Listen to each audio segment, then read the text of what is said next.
അപ്പൊ മനുഷ്യനക്കുള്ള ആ താഴ്മ അവൻ എപ്പോഴും ഉയർച്ചയിലേക്കുള്ള അതിന്റെ ഒരു പടവുകളായിരിക്കും ഉണ്ടായി.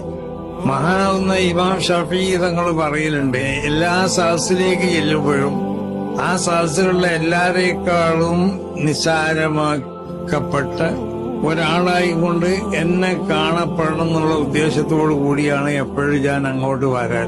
പക്ഷെ അങ്ങനെ ഞാൻ ഉദ്ദേശിച്ച് ചെല്ലുമ്പോൾ ആ സദസ്സിലുള്ള എല്ലാരേക്കാളും ഉയർന്നവരായി കൊണ്ടിട്ട് എന്നെ അവിടെ ഗണിക്കപ്പെട്ടു.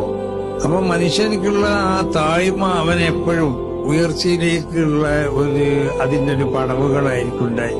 മഹാനാവുന്ന ഇമാം ഷാഫി തങ്ങൾ തന്നെ പറയലുണ്ട്, ബഹുമാനപ്പെട്ട ഇമാം മാലിക് തങ്ങളെ ദർസിൽ ഞാൻ കിതാബ് ഓതി പഠിക്കണ സമയത്ത് ഒരു പേജ് പോലും ഞാൻ ഇങ്ങോട്ട് മറിക്കണത് അത് വലിയ ശബ്ദം ഉണ്ടായിക്കൊണ്ട് ഇമാം മാലിക് തങ്ങൾക്ക് പ്രയാസപ്പെടുമെന്ന് പേടിച്ച് അത്രയും ശബ്ദമില്ലാത്ത നിലക്കായിരുന്നു ആ പേജുകളെ ഞാൻ ഇങ്ങോട്ട് വലിച്ചിരുന്നു. മുറാഅത്തുൽ ഔലാബിനൽ അഹ്കാം എന്നാണ്.